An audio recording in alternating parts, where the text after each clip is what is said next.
malalim na kagubatan ng Agusan del Norte, kung saan ang mga puno ay matatayog at ang mga kwento ay singtanda ng lupa, mayroong isang balete na pinaniniwalaang nagtatago ng mga lihim.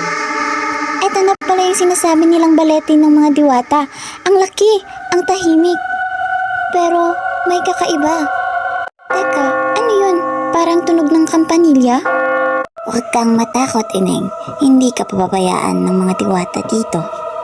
Ay, Aling Nena, hindi ko po kayo napansin. Kanina pa po ba kayo diyan? Tagal na ako dito, Maria.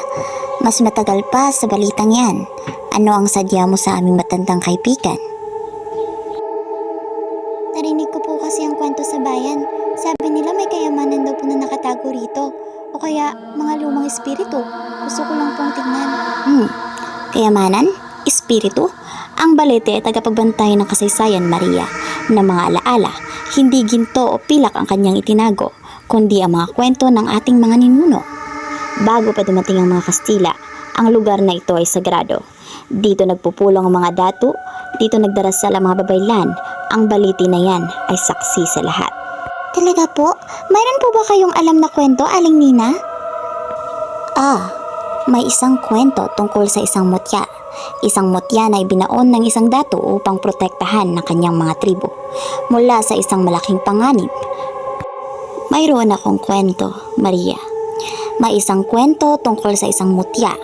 Isang mutya na ibinaon ng isang datu upang protektahan ng kanyang tribo mula sa isang malaking panganib.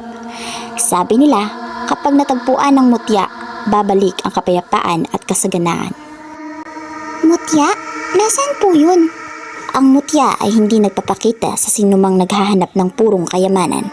Nagpapakita ito sa puso na may tunay na pagmamahal sa lupain at ang mga tao nito. Teka, ano to? Ito? Hindi ito ba to?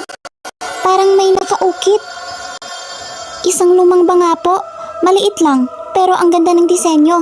May mga nakaukit na mga simbolo, parang antigo. Ang gaan, parang humihinga. Ang banga ng mga alaala. Hindi ito ang mutya, Maria, pero ito ang susi. Susi po saan? Sa mga kwento, sa mga lihim na matagal nang nakalimutan.